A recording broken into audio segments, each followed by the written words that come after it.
טוב, ערב טוב לכולם תודה רבה שהצטרפתם אלינו. אנחנו היום בוובינר נוסף מבית איקיגאי, מספר 120 ו-30, מי סופר. הנושא הוא נושא מאוד משמעותי להרבה מאוד אנשים, בעיקר חבר'ה מההייטק ולא רק. RSU זה לא תיק השקעות. אגב, לא התכוונו ספציפית רק ל-RSU, למרות שנדבר פה על RSU הרבה מאוד, אלא בכלל כל השיטות והאפשרויות השונות שיש בהיבט הזה של תגמולי עובדים, תגמולים מותנים לפי תוצאות ואופציות וכן הלאה, כל אותם מכשירים. מה שנדבר פה בהרבה פעמים גם רלוונטי, לא רק ל-RSU. כמה מילים עלינו. אני יואב הולצר, אני מנהל של פמילי אופיס ושל חברת השקעות ששמה איקיגאי. אנחנו פירמה מגוונת, נדבר עוד מעט כמה מילים על זה. איתנו ירדן מהבית שלנו, שהוא מנהל מוצר של פסיל, מאוד. וחבר קרוב שלנו יניב קמיניצקי, רואה חשבון, שמנהל את הפירמה של התכנון הפיננסי האובייקטיבית שקוראים לה אובג'קטיב, כי היא באמת אובייקטיבית, בשונה חלק ניכר מהפעילות של תכנון פיננסי.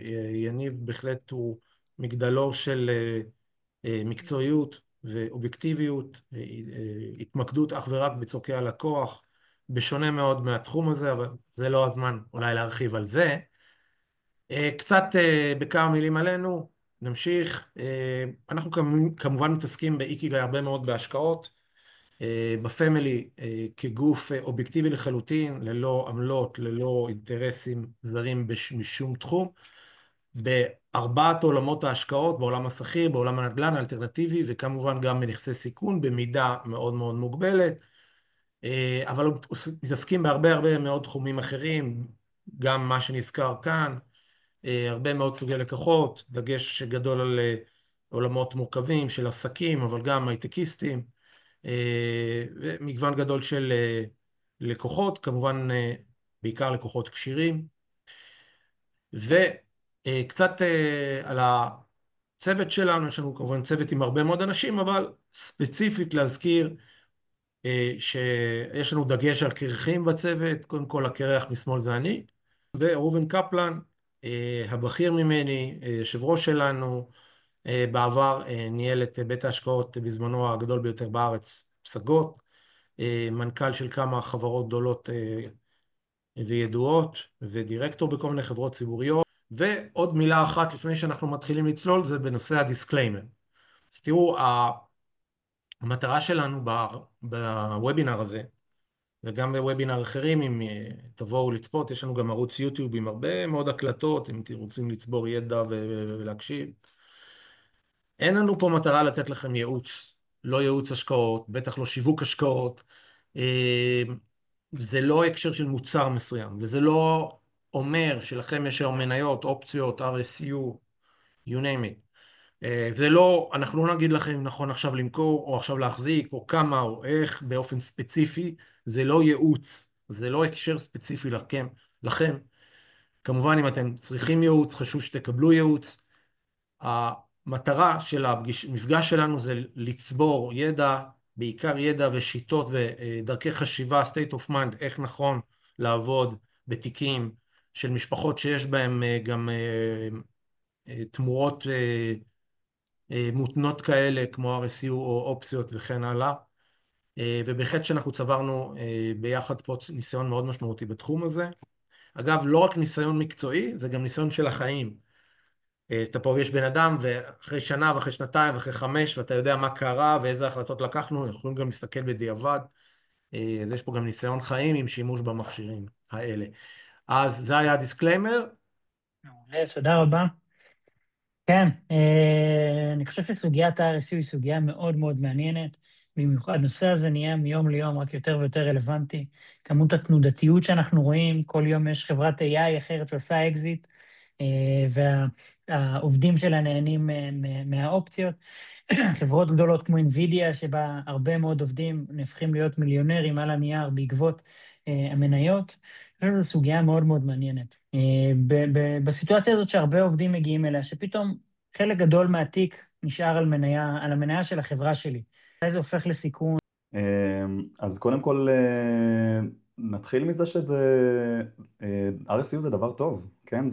זה הטבה שהמעסיק נותן לעובדים, שבסופו של דבר המטרה של ההטבה הזאת היא לגרום לעובדים להמשיך לעבוד בחברה ולעשות הכי טוב שהם יכולים כדי לגרום לחברה להיות הכי טובה שהיא יכולה, כדי שהמניה תצליח, שהחברה תצליח ובעקבות זה גם המניה תצליח. אז זה לא בעיה, RSU זה דבר מצוין. זה ברכה. זה ברכה, חלק ממגוון ההטבות שחברות נותנות לעובדים, וזה דבר ראשון איך שצריך להתייחס לזה. מבחינת הניהול של תיק ההשקעות, אז אם אנחנו מסתכלים על ה-RSU כחלק מסך הכל התיק, זה מתחיל להיות בעייתי, הייתי אומר, כשמדובר או בנתח משמעותי מסך תיק ההשקעות, סך תיק הנכסים של המשפחה, או כאשר אנחנו עושים תכנון פיננסי מלא, מקיף, של בו יש מטרות ויעדים וחלומות שאנחנו רוצים להגשים לעתיד שלנו, לעתיד של האנשים שיקרים לנו, של הילדים שלנו, וכחלק מאותו תכנון של הגעה ליעדים אנחנו בונים גם על אותם מניות שקיבלנו במתנה מהחברה, וכאשר אנחנו בונים על זה, במידה ואנחנו בונים על זה, אז זה מתחיל להיות, נקרא לזה, בעייתי, בהיבט של כמו כל נכס בודד, כמו כל השקעה בנכס בודד,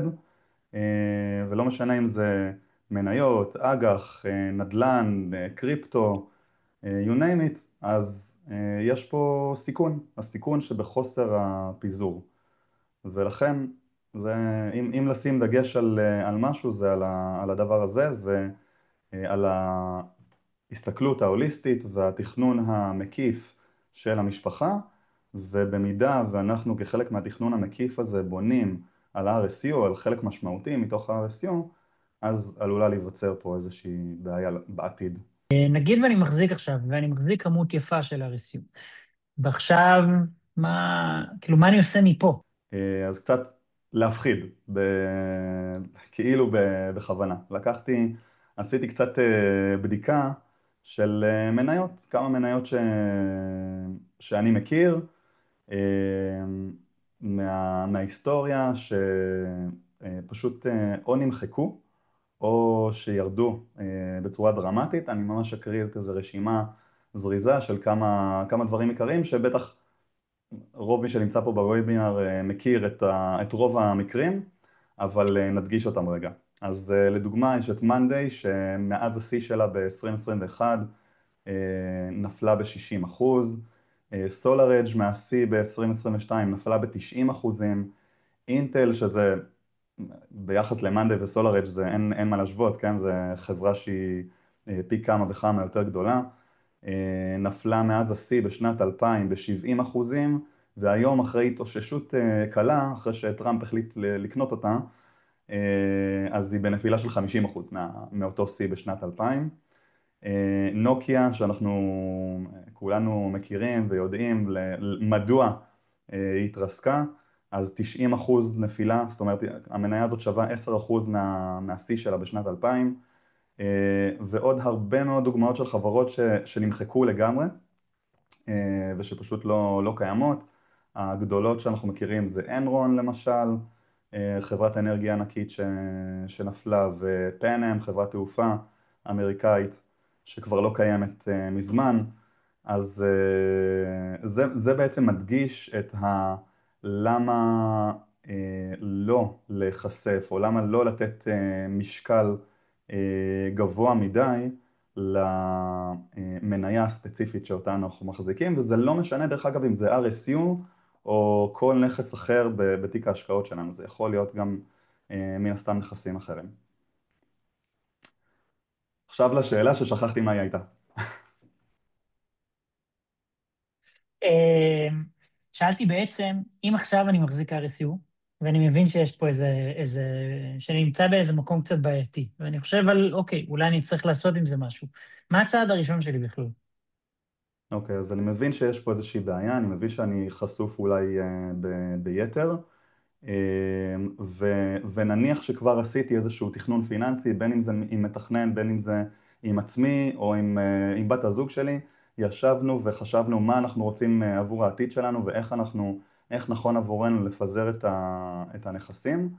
אז מהרגע הזה זה כבר הופך להיות יותר פשוט, כי אני צריך כנראה לממש חלק או את כל המניות שאני מחזיק, ולהתחיל לפזר את זה אחרת בהשקעות שהן מפוזרות, בין אם זה בשוק ההון, בין אם זה מחוץ לשוק ההון, בין אם זה נדל"ן. זה כבר אנחנו נכנסים, ממש צוללים לתוך התכנון עצמו ומה נכון לכל משפחה ולכל אחד באופן ספציפי, בניהול הסיכונים ובתכנון המטרות, בטווחי הזמן השונים. אבל הדבר הראשון באמת העיקרי זה לשבת, לעשות את התכנון הזה, ועדיף שזה יהיה לפני שאני מוכר את המניות, אבל גם אם מכרתי, אז זה לא נורא. זאת אומרת, זה בסדר גם שהכסף ישכב קצת באיזה פיקדון או קרן כספית או משהו כזה, עד שאני אגיע לנקודה של החלטה, וזה בסדר אם זה בטווח הקצר, כלומר אם זה חונה שם. כמו שאנחנו יודעים, חניה לטווח קצר היא עולה יותר מאשר פר יום, כן? היא עולה יותר מאשר חניה לטווח ארוך. אז ככל שאני מחזיק את הכסף, מתלבט איתו לתקופה קצרה, זה בסדר. אני באופן אישי מרגיש עם זה בנוח. ומה השיקולים שצריך לקחת בחשבון? אני מניח שיש היבט רגשי, יש כמובן היבט של טיימינג, אולי גם היבט של מיסוי. וואו, אז נתחיל מהאחרון. קודם כל בהיבטי מיסוי יש כמובן והם חשובים. כשאני מוכר, בדרך כלל מי שמתוגמל ב-RSU, אז הוא נמצא במדרגת מס גבוהה של 35% או יותר, מס שולי, מס מעבודה, מה שאנחנו רואים בתלוש המשכורת. ולכן כאשר אני מוכר את המניות, קודם כל מתי אני מוכר, כן? לא תמיד אני יכול למכור. RSU זה Restricted Stock Units, זה מניות שהן חסומות. אז אני יכול למכור רק כאשר הן כבר לא חסומות, שזה בדרך כלל כעבור שנה בעצם, ברוב החברות זה תוכנית שהיא ל4 שנים, בתום השנה הראשונה רבע מהמניות בעצם הופכות להיות מבשילות וניתן לממש אותן, ולאחר מכן כל חודש או כל רבעון בעצם יש הבשלה נוספת של החלק היחסי לאורך אותן 4 שנים. ובמידה ואני מוכר, אז יש לי כאן 2 רבדים של מס. הרובד הראשון זה בעצם המס השולי שאני משלם על ההטבה, על מה שהמעסיק נתן לי, כי המעסיק יכל, כמו שהוא נתן לי מניות, הוא יכול היה לתת לי גם מזומן, בסדר? כמו בונוס נקרא לזה. במקום זה הוא החליט לתת לי מניות חסומות, אז על השווי של המניות שהמעסיק העניק לי ביום ההענקה, כפול מספר המניות שמכרתי, כפול שער הדולר, על זה אני בעצם אשלם את המס הפירותי, המס השולי שלי, כמו שאמרתי, סביב ה-35% או יותר, וככל שהמניה עלתה מהיום שבו קיבלתי אותה, מהיום שבו היא הוענקה לי, אז על הפער בין המחיר ביום שקיבלתי למחיר ביום שמכרתי אותה, אני אשלם גם מס רווח הון, ששם זה 25%. על הדבר הזה יכול להיות גם מס יסף. אנחנו לא ניכנס לזה בוובינר, כי זה כבר באמת נכנס ליותר מדי ספציפי, אבל עשוי להיות גם מס יסף של עוד 5%. ככה שזה יכול להגיע למס רווח הון של 30% ולמס פירותי של 52% במקסימום.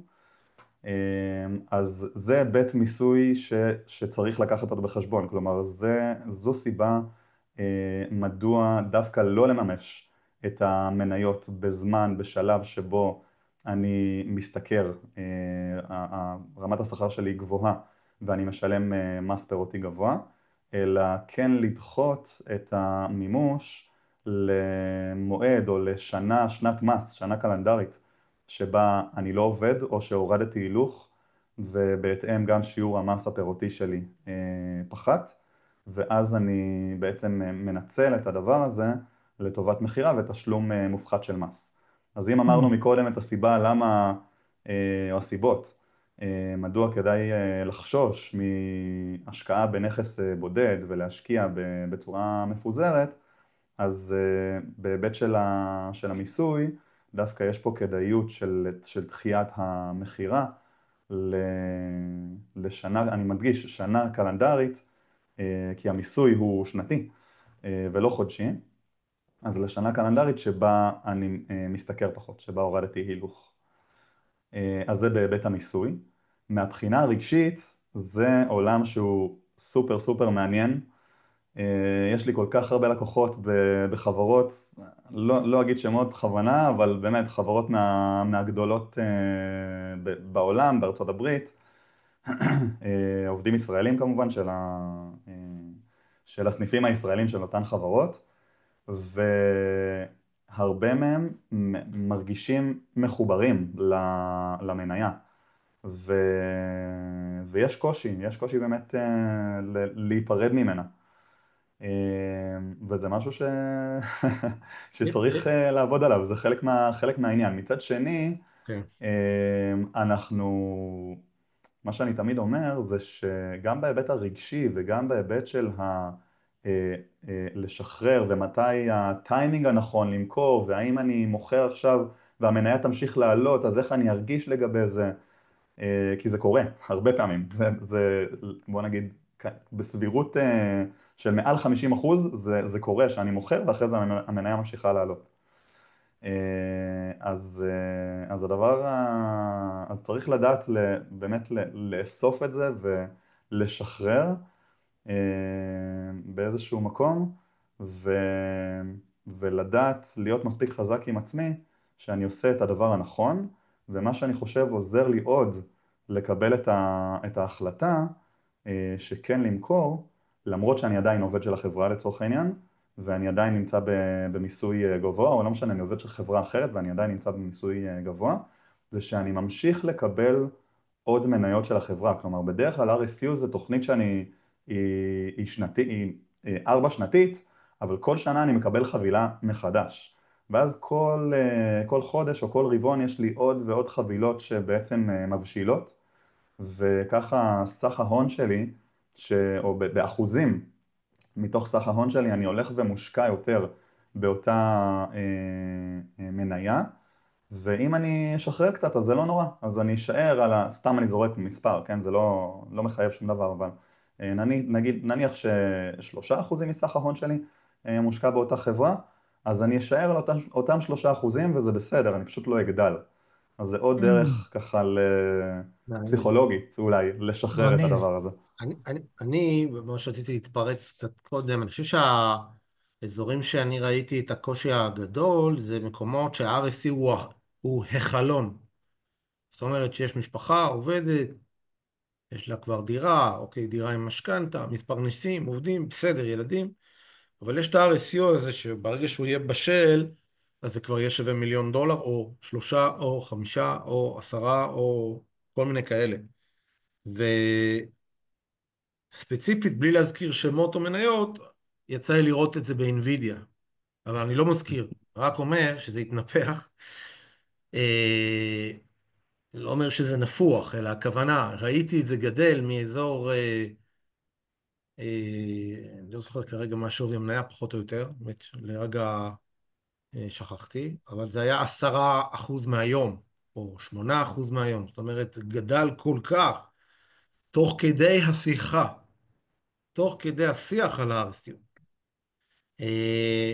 הדבר הזה הוא משבש, כן, ברור שאנחנו מעדיפים, נועם, שנשלם הרבה מס, אבל זה משבש את היכולת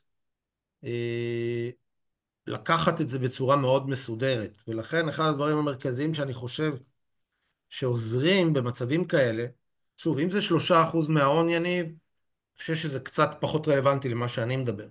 אבל אם זה 50% מההון, יש הרבה מצבים כאלה, והיו ב... בשוק הזה, בשוק השורי הזה, שבמהלכו אינווידיה עלתה ממשהו ששווה $500 billion, למשהו ששווה 5 טריליון דולר, או לא יודע שאני זוכר את המספרים, וגם פחות כן. מחצי טריליון. אה, ולכן שמה מה שאנחנו עשינו זה עבודה של יותר משמעת, כי אתה פשוט קשה לך אחרי לקחת החלטות. זה קצת יותר דומה, אתמול הייתה לי איזו שיחה עם חבר שהוא בעל עניין, נושא משרה, סליחה, בחברה ציבורית, והוא מושקע, הוא השקיע בנייר ערך של החברה הציבורית. ואז הוא הגיע למצב שכל מה שהוא יעשה, יכול לחשב כזה או כזה, כי הרי מה זה מידע פנים? הוא יודע כל דבר בחברה.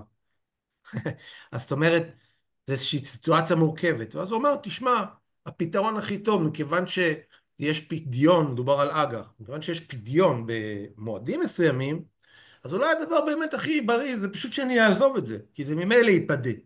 אז גם פה, קצת בהסדרים שיש עם פוליטיקאים הרבה פעמים וכן הלאה, ליצור איזשהו מצב שההחלטה היא לא החלטה ב100% שלנו באותו רגע, אלא אולי 50% החלטה קבועה, וגודל ההחלטה יכול להשתנות לפי סיטואציה. אני זה חושב מעניין, שיש... זה מזכיר לי אפשר סליחה לדבר? ירדן. זה מזכיר לי שבאמת עשיתי את זה עם לקוחות שאחד מהם הוא עובד NVIDIA לשעבר, ופשוט החלטנו למכור כמו רובוט, אחת לחודש נדמה לי זה היה, ממש ביום מסוים, בשעה מסוימת, להיכנס ולבצע, פריירים, לתת... יכולתם להישאר ולהרוויח יותר, לא סתם. נכון, בדיעבד זה תמיד נכון. ב-NVIDIA לא, זה זה לא תמיד תמיד. נכון לפחות. זה נכון ב-NVIDIA, ל-50% מהמקרים. כן, לא, אבל פה, רגע, פה העניין הזה של כסף ופסיכולוגיה הוא הדבר. זאת אומרת, אנחנו צריכים ממש להכיר בחסרונות היחסיים שלנו כבני אדם. יש לנו הרבה רגשות, והרגשות האלה שיש כסף, שהוא גם כסף משפחתי, אז עוד יותר, כי הסיכון, הצד השני, הוא גם להיות מאוד מאוד מאוכזב. זה כן, גם שיש לך חלום, והחלום הוא בהישג יד, ולא מימשת את החלום בהישג היד, אחר כך להסביר את זה, לחיות את זה, זה אירוע. זה, נכון. זה לא רק כסף. נכון. נכון. אז בהקשר הזה אני באמת אחזור לאותה דוגמה, שכחלק מהתכנון הפיננסי שלהם, אנחנו הבנו שאפשר לממש את כל המטרות באמצעות, הרבה מזה באמצעות אותן מניות, שאם אנחנו נממש אותן היום, אז אנחנו כבר סימנו וי, זאת אומרת, אנחנו שם, אנחנו חיים את החלומות ואת הדברים שהיינו רוצים להגשים לעצמנו. אז למה לא לעשות את זה? ומה שכן השארנו בצד, זה כמו שאני קורא לזה למשחקים, כלומר יש הרבה פעמים אנשים וגם אני מודה שיש לנו ריגוש ממסחר בבורסה, ממסחר בשוק ההון, ולא שאני חושב שאני עושה את זה יותר טוב מהמדדים כנראה שלא, או מהשקעות מפוזרות אחרות, אבל אני פשוט נהנה מהריגוש עצמו, מהמשחק עצמו. אז עם כסף מסוים, עם סכום מסוים שהוא קטן מתוך סך תיק ההשקעות שלי ושאני לא בונה עליו לתכנון העתידי המשפחתי, אז אני כאילו מרשה לאנשים להוציא את זה מהסיסטם, להוציא את זה מהמערכת ולתת להם לשחק עם התיק השקעות שלהם. אז אותו דבר עשינו עם המניות של NVIDIA, אמרתי לו, שמע, אם אתה רוצה בשביל התחושה, ואני מבין את זה, של לא לפספס, אז בוא נשאיר ככה וככה, ואת כל השאר אנחנו כן אבל נממש לשיעורים. אז כן. זה מה שעשינו. אני חושב שיש משהו, מאיך שפעם שמעתי מישהו אומר את זה, לפחות בהסתכלות אם להנזיל או לא להנזיל, למכור חלק או לא למכור חלק, בהסתכלות הזאת של המניה תעלה, זו החברה שאני עובד בה, אני מאמין בה, אז בסופו של דבר בין אם אתה מוכר ובין אם לא, אתה לוקח פה הימור. זאת אומרת, אם אתה מוכר, אתה לוקח הימור, אולי מקווה שהיא לא תעלה יותר, אם אתה לא מוכר, אתה מקווה ולוקח הימור שהיא כן תעלה יותר. אם אתה מוכר והפסדת את ההימור, והיא עלתה, לפחות אתה נשאר עם כסף. עם משהו ביד שאתה יכול באמת להשתמש בו.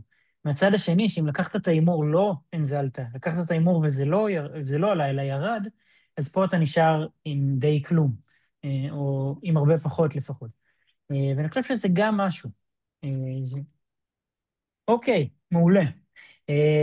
אז מכרתי עכשיו חלק, סבבה, לקחתי, בניתי איזה תוכנית, ישבתי, כמו שאמרת, אני רגע חוזר אחורה ואני אומר, ישבנו, כל המשפחה, עשינו תוכנית, תכנון פיננסי, יכול להיות עם מתכנן, יכול להיות לבד, אבל בנינו איזה מחשבות מסוימות, בחנו את ה-RSU שיש לנו, הבנו שאם נמכור עכשיו אפילו חלק, 30% מזה, 20%, לא יודע, אני סתם זורק מספרים, אבל נמכור חלק, בחלק הזה אנחנו יכולים, מה שקרה, לממש יעדים שלנו, מטרות, להתקדם עם החיים. אוקיי, מכרנו עכשיו. מצאנו שזה הזמן הכי נכון, השנה, בעקבות, לא יודע, הרבה אופציות, מכרנו את זה.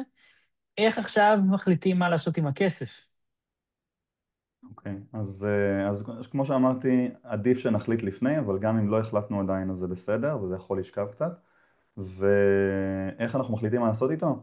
לפי התוכנית שלנו. כלומר, יכול להיות שחלק מהכסף הזה, אנחנו נחליט כבר עכשיו לבזבז אותו, נקרא לזה ככה. אני מכיר אנשים שיצאו לשנה של טיול באירופה עם כל המשפחה, יש כאלה שעשו איזשהו רילוקיישן של כמה חודשים, יש כאלו שהחליטו לצאת, אתה יודע, ולקחת איזשהו פסק זמן. אז זה אני קורא, כאילו, הנה, אני כבר מנצל את זה עכשיו.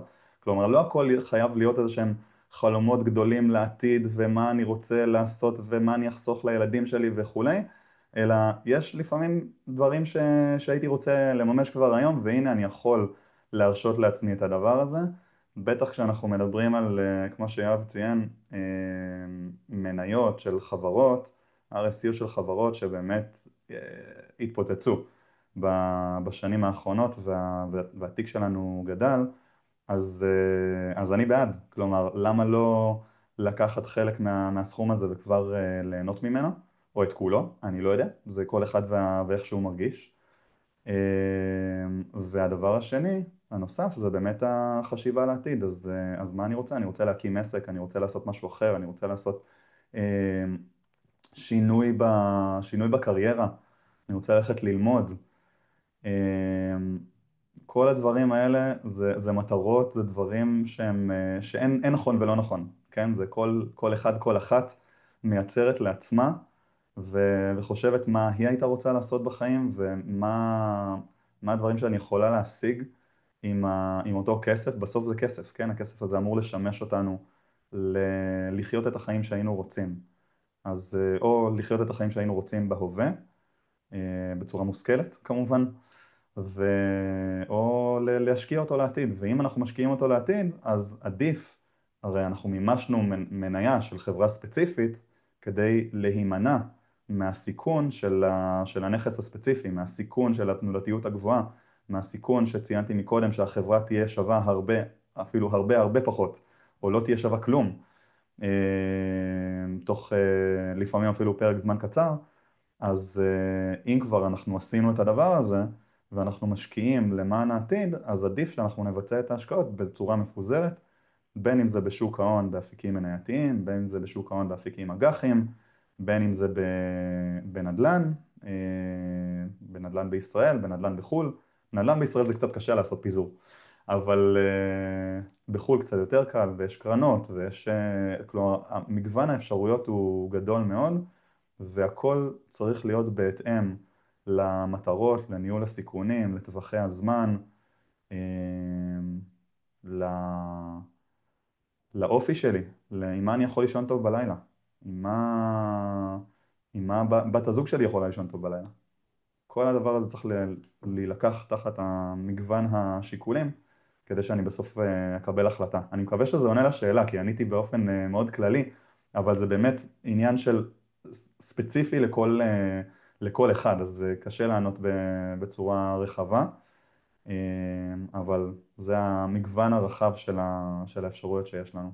אני נזכרתי תוך כדי שאני מדבר, שלא ציינתי דבר חשוב בעניין המיסוי. בשנה הראשונה המניות חסומות ואני לא יכול למכור אותן. אחרי שנה רבע מבשיל. אבל אם אני אמכור במהלך השנה השנייה, כלומר בשנתיים הראשונות, אז אני אשלם מס פירותי על כל הרווח. כלומר, גם על הרובד הראשון של ההטבה וגם על הרובד של הרווח הון, אני אשלם מס פירותי. אז לא ציינתי את זה, חשוב לומר. ההבדל, כלומר, לקטוע את את המיסוי לשניים בין המס הפירותי למס השולי, זה רק החל מתום השנה השנייה, ממועד ההענקה. אוקיי. זאת אומרת שאם אני מקבל הענקות נוספות, אז כל פעם אני צריך לספור שנתיים מאותה הענקה. נכון, מדויק.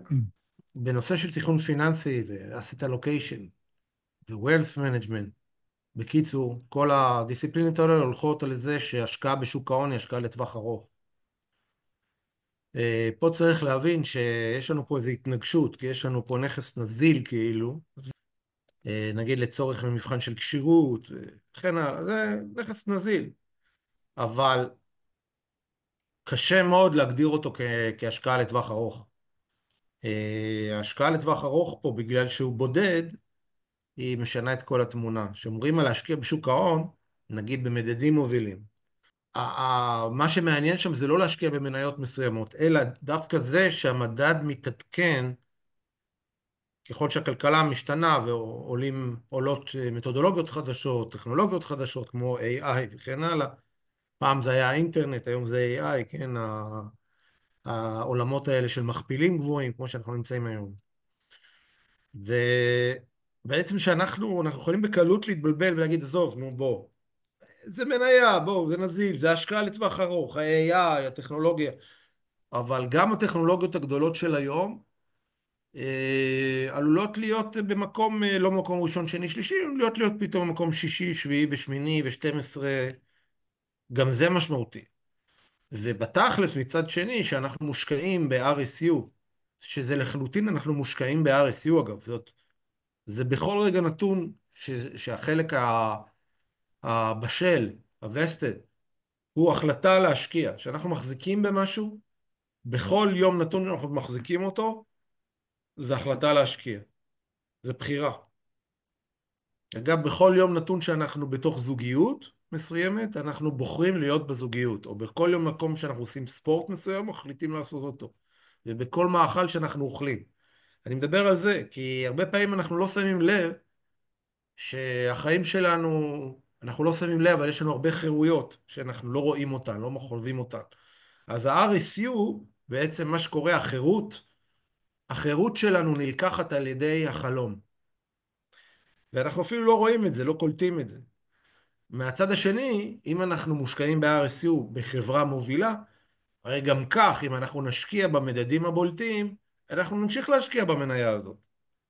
בסדר, היום כל אחת משש הגדולות תופסת חלק יפה במדדים הגדולים. לפחות ב-S&P 500, אני לא יודע ספציפית לגבי הנסדק וכן הלאה, אבל אני מדבר באופן ככה רחב וכללי. ולכן, יש בזה מידה גם של צדק השקעתי מקצועי, לבוא ולהמיר את ההחזקות בהשקעות אמיתיות לטווח ארוך בשוק ההון, כי אז אתה מרגיש שאתה לא ניזוקת, אני שם רגע בצד את המס, כן, שהמס כמובן גורע, יש פה עניין של דחיית מס כמובן, ברגע שאנחנו נשארים בארץ, שזאת הדילמה. אגב, בהיבט הזה מישהו פעם אמר לי, המרצה שלי לדיני מיסים, שהוא היה במקביל גם ראש נשיא בית הדין לערעורים, אלוף בצה"ל, וגם פרופסור למיסים ולמשפטים. אז הוא התחיל את ההרצאות שלו במיסים ואמר תמיד שמיסים זה העיקרון של שיטת המס, היא שמס לא צריך לשנות לנו את ההחלטה כיצד, האם לעשות עסק או לא. אז אני חושב שזה משפט נכון באופן תיאורטי, אבל הכי הפוך מהמציאות.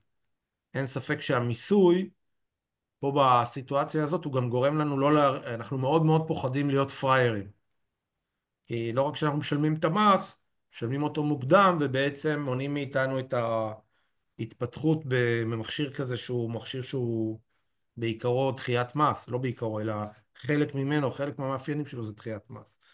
לסיכום, מאוד מאוד חשוב לא להתבלבל, השקעה במניה אחת היא לא חלק מהשקעה לטווח ארוך בשוק ההון, מה ששומעים את העקרונות האלה בכל מקום, בצדק. אחד, והכי חשוב, אתה לא אמרתי חייב, שאנחנו אתה כל... בוחר. אני אתה בוחר. בוחר. אז לא, אז עכשיו תבין את ההקשר. אמרת שאנחנו חופשיים לבחור אם ללכת לחדר כושר ואיפה ללכת. אז אני כשנשאר לי אוכל משבת, אני לא חופשי לבחור, אני חייב ביום ראשון לאכול את האוכל שנשאר משבת, אני לא מסוגל, הפולני, זה נו, לא, מה, אין קמיניצקי. פה שום חופש בחירה. זה דבר אחד. דבר שני, עכשיו בהקשר של המקום שאנחנו נמצאים בו, חברים, אה, רגע, אני ממליץ לכם לעבוד עם יניב, וגם להביא לו את האוכל משבת. כי הוא מתכוון את כל האוכל של כולם, לא רק של עצמו. בדיוק, ואז הוא... לחלוטין. אתם יודעים, אוקיי. אתמול העברתי הרצאה ב-BDO, בקורס לתכנון פיננסי, CFP, Certified Financial Planner. אז היה לי סטודנט שניגש אליי בסוף ושאל אותי לגבי תכנון שהוא עושה למשפחה כחלק מהתהליך של הקורס שהם צריכים להגיש, עבודת גמר וכולי. אז הוא התייעץ איתי לגבי ה-RSU של אותו בחור שהוא מלווה. כן.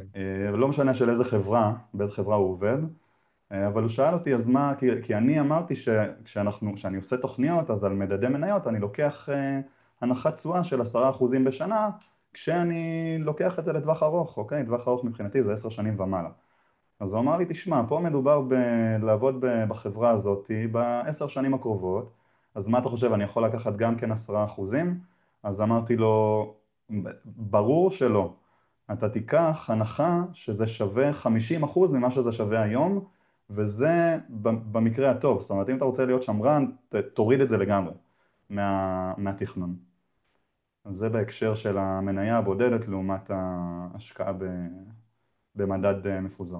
לא, בירדן, איפה אנחנו בשאלות, או שאנחנו לקראת השאלות של החברים כאן? האמת שאם יש שאלות, זה תמיד זמן טוב לשאול. אז הקדמת אותי, אני חושב הכנתי מבעוד מועד שאלות מאנשים שכתבו לנו לפני, אז אוקיי, בחרתי כמה שקפצו והיו באמת מעניינות מאוד. אוקיי. אז חזרו לא מעט שאלות בהקשר של מעבר מדינה או רילוקיישן. מה לעשות, מה חשוב לדעת, אם יש בכלל משהו שחשוב להתייחס אליו, אם אני קיבלתי הרבה RSU, מחזיק RSU, חברה קודמת, חברה נוכחית, ואני עושה כרגע רילוקיישן. שאלה מצוינת. המיסוי הוא לפי תושבות. ככל שאנחנו תושבי מדינת ישראל, אז המס שיחול עלינו הוא מס ישראלי. ככל שאני תושב של מדינה אחרת, יחול עליי מס אחר. אבל יכול להיות שבמעבר ובניתוק התושבות קורה אירוע מס. אז זו שאלה שהיא צריך להתייעץ איתה באופן ספציפי ואישי עם מומחה למיסוי בינלאומי שמבין ומכיר גם את התחום של ה-RSU. אני... נסגור את זה כאן. כלומר, אני חושב שאני יודע את התשובה, אבל מודה שאני לא מומחה בתחום ולכן מעדיף לא לייעץ. אני במקרה, דרך אגב, את העבודה בתואר שני, עשיתי בדיוק על זה. על הגירה כן. של, וזה אופציות, לא ב-RSU.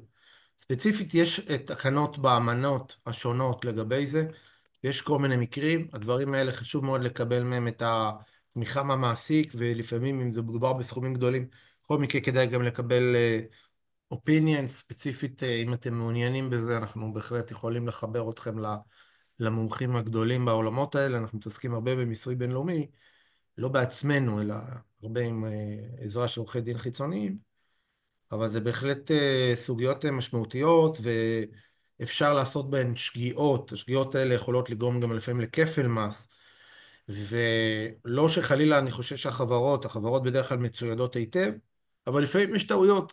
כולם בני אדם, גם אנשים שמנהלים חברות של מאות מיליונים ומיליארדים, יכולים לעשות טעות.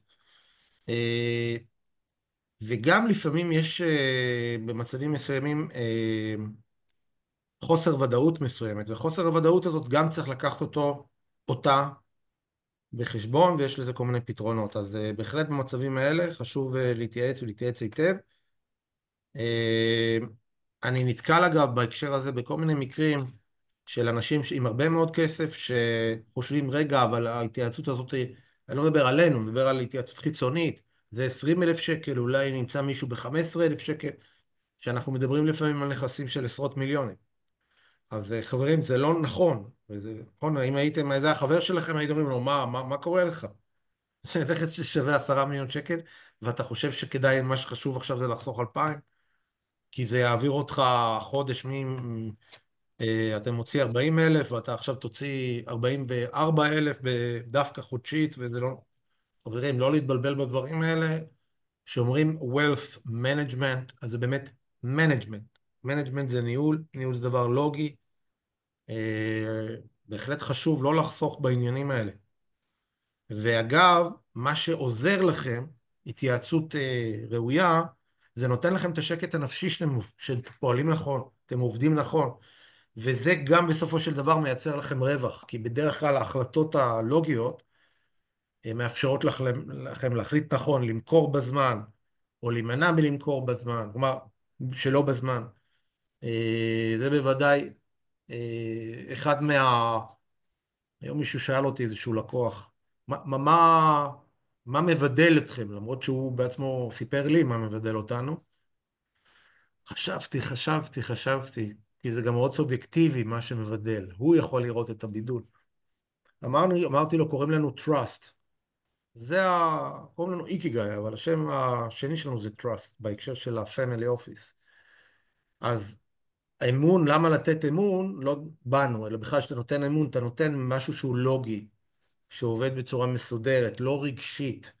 אז לכן, ייעוץ בנושא הזה, בעולמות של אופציות ששוות הרבה, או RSU, גם אם זה נותן, אתם שכירים, ואתם לא רגילים להוציא כאלה פתאום 10,000 שקל, איזו התייעצות, חבר'ה, זה לא רק לדעת שפעלתם נכון, שגם בן הזוג, בת הזוג יודעים שפעלתם נכון, שעשיתם את זה בצורה מסודרת. אני חושב שזה גם בדיוק הערכים שאובג'קטיב עובדים לפיהם. זאת אומרת, הרעיון הוא לעבוד כמה שיותר מסודר, להתייחס לעובדים כל כך קשה, את רוב שעות החיים בגילאים היצרניים אנחנו עובדים בעבודה, בואו ניקח ברצינות את הנכסים שלנו ואת הפירות של העבודה הקשה שלנו, שעל חשבון זמן של משפחה וכן הלאה. כן. נכון, יניב, אני קולע גם חד משמעית, גם זה מדהים באמת תוך כדי שאתה מדבר, זה מעלה לי מחשבות לדברים ספציפיים שאני ממש נתקל בהם ביום יום. אז סתם דוגמה מהחודש האחרון של זוג שאני מלווה, יש שם עניין גם של אזרחות אמריקאית וגם נכות לצרכי ביטוח לאומי, ואז יש מורכבות של הדבר הזה, כי יש מיסוי אמריקאי, והאם המיסוי האמריקאי מתייחס לנכות בישראל, וכל הדבר הזה גרם לנו, עוד בכלל לפני שאנחנו מדברים על הכסף, וואו, זה ממש רק כדוגמה, ואז רצות לי עוד דוגמאות בראש. אבל נתייחס לדבר הזה, אז אנחנו כבר חודשיים בתהליך, ועוד לא התחלנו, כי קודם אני צריך, בשבילם, אנחנו צריכים לסמן וי על הידע המקצועי ולהבין את המשמעויות המיסויות ושל ביטוח לאומי, יש פה מיסוי בינלאומי, יש פה מיסוי ישראלי, לפני שבכלל אני מתחיל לייצר להם תוכנית, כי אני יכול להיות שאני אעשה טעות, שאני אגיד להם, אני אמיץ להם לעשות השקעות מסוימות, שאחרי זה הם ישלמו על זה ביוקר בהיבטי המס. אז כדי לוודא שבכלל אנחנו צועדים בכיוון הנכון, אני רוצה להתייעץ, לעטוף את עצמי ואותם ברואי חשבון המקצוענים ובאלה שידעו לתת את ההמלצות הנכונות ויסתכלו ביחד איתנו על התמונה הכוללת, ורק אחר כך אנחנו בכלל נוכל להתחיל לדבר על הכספים הפנויים שלשמם הם פנו אליי. אוקיי. שאלה נוספת שעלתה, דיברנו עליה קצת, אבל אני חושב שזו דווקא נקודה מעניינת. אז שאלו פה איך מתכננים מכירה הדרגתית, שניסחו את זה גם יפה, שלא מושפעת ממצב רוח או חדשות. דיברנו קצת על האופציות, אבל אני חושב שהרבה אנשים, אם חושבים על זה, אז אולי צריכים לחשוב על האופציה של אוקיי, אני מוכר הכל, או לוקח חלק ופשוט מוכר אותו ישר. דיברנו קצת קודם, יניב, אתה אמרת קצת על מכירה הדרגתית, אבל אולי בואו בכמה מילים, תנו קצת דוגמאות לאיזה אופציות בכלל יש בהיבט של מכירה. איך זה נראה, מה אפשר לעשות? אני אתן את האני מאמין שלי. לשלב פה רגש זה דבר שהוא מסוכן. אנחנו צריכים כמה שיותר לנטרל את הדבר הזה. אנחנו בני אדם, אז אי אפשר. ואנחנו בני אדם, אז אנחנו גם לא רציונליים. כלומר, אם היינו פועלים בצורה רציונלית, היינו עושים את זה כמו רובוט ולא חושבים. אז זה הדבר שצריך לעשות עד כמה שאפשר, לנתק את זה ולשים לנו תזכורת בקלנדר כל פעם שנפתח לנו ה-lockup period, אם אנחנו עדיין עובדים של החברה. אה, זה פשוט לבצע. עכשיו, גם הביצוע ברמה הטכנית, הוא צריך להיות פשוט. זה צריך להיות ברמה של לתת את זה לדעתי במרקט, ולא להתחיל עכשיו, וכבר קרה לי, לא לי, אבל לקוחות שלי, שנתנו פקודות עם לימיט וזה לא תפס, ואחרי זה המניה צנחה, ואז אה, באמת לא הייתי אומר, כאילו, חשבו על זה הרבה חודשים אחרי, על איזה בסה שלא הצלחנו למכור, והיינו גרידים, וראינו את המניה בטרום מסחר עולה, וחשבנו שאנחנו יכולים לתת פקודה בקצת יותר גבוה, אז עדיף להימנע מזה, ופשוט לפעול כמו רובוטים, שזה אומר כל רבעון לצורך העניין, להכניס פקודה אוטומטית של כמות קבועה, או של אחוז קבוע, ולשחרר את זה. שאלה נוספת שעלתה, איך משולב, איך משלבים בכלל, או איך נכון בכלל לשלב מכירה של RSU, או את ההתנהלות של RSU, כחלק מהתכנון של פרישה או פנסיה מההייטק? שמע, האמת שדווקא לי יצא, זה באמת, אני אגיד לך איך אני ניגשתי לזה.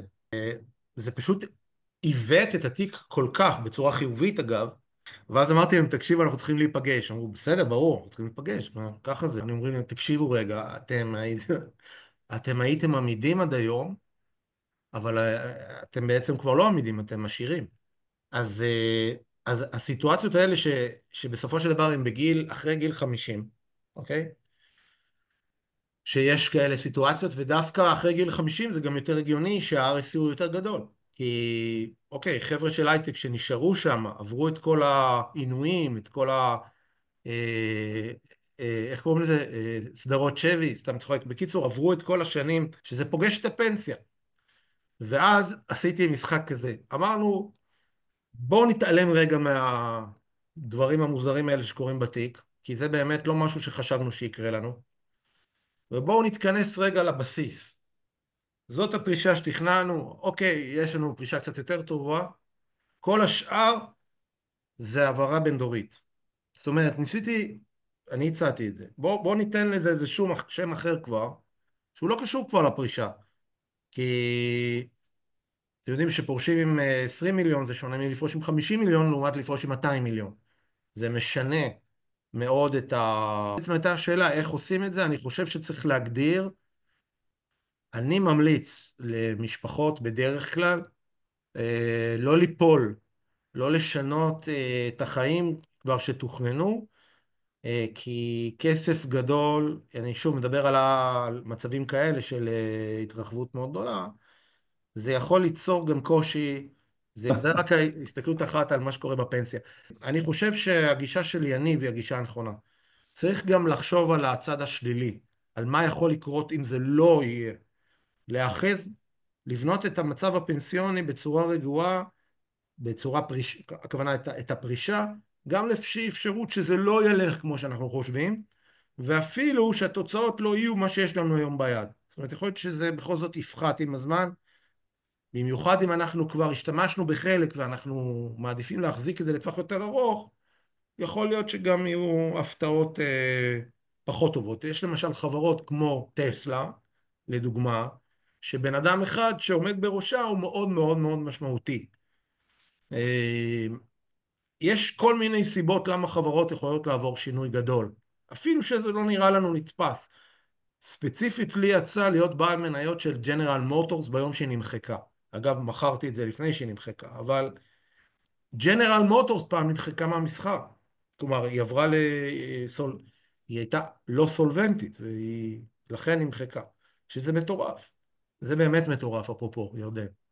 זה משהו מטורף. שאתה מחזיק מניה של ג'נרל מוטורס שהייתה נסחרת שנים, ופתאום היא נמחקה מהמסחר. טוב, יש לנו את כמה דקות האחרונות בשביל הפינישים האחרונים. יניב, יש לך איזה משהו להגיד להגנתך? אני ממש נהניתי. במה? יש לי כל כך הרבה מחשבות על הפנסיה ועל הפרישה, ואפשר לעשות, נראה לי, סדרה של וובינרים רק על אתה השאלה רציני עכשיו? הכאילו קטנה הזאת. אתה באמת, זה נכון? אתה אומר את זה באמת. באמת שנוצרו לך מחשבות חדשות. אני, כל חד הרעיון משמעית. שלי היה להשאיר אותך ריק. שלא יהיה לך, שיהיה לך קצת שקט. אין. אתה יודע, הסוג הזה של אנשים רק סובלים עוד ידע ועוד ידע. יש לנו כל מיני מוצרי השקעה, שהם יכולים להתאים בדיוק למאפיינים של אנשים שרוצים, שצריכים לפזר.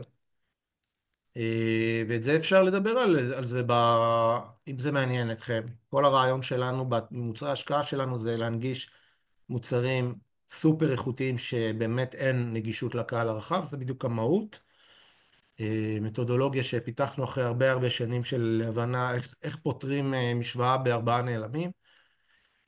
אז אחרי הרבה בדיקות וניתוחים הגענו לפתרונות מאוד מאוד מעניינים. אבל זה לא בקהל רחב, אלא זה מתאים בפגישות אישיות, וזה בהחלט דברים שמאוד מתאימים לאנשים עם פרופיל כזה שיש להם אופציות ב-RSU, זה משלים תמונה, זה מפזר, זה נותן פתרון נוסף לסוגיות כאלה. חברים, אני רוצה להודות מאוד מאוד ליניב חברי, שלא משאיר צלחת, נכון? לא משאיר צלחת, איך אומרים? לא, שתמיד לא, השאיר לא צלחת מסוגל, ריקה, לא מסוגל. שהמקרר כן. שהמקרר תמיד בראשון ריק, או בשני גג. שים לב לתאריכי התפוגה. ותודה לירדן שיזם והרים, והיה אחלה מבחינתי. אתם קצת הייתם שקטים, לא שאלתם כמעט שום דבר, קצת מאכזב, אבל זה מה יש. אי אפשר שהכל יהיה מושלם. חברים, אני מקווה שתצטרפו אלינו גם בפעמים הבאות בוובינרים שלנו ובשאר הסיטואציות, ותודה רבה, שיהיה המשך שבוע נעים, שיהיה לנו בשורות טובות, ושנרוויח הרבה כסף ונשלם הרבה מיסים, או כמה שאפשר, או כמה שצריך. תודה רבה. תודה, תודה רבה רבה. אמן. יאללה, תודה ביי. רבה לכם.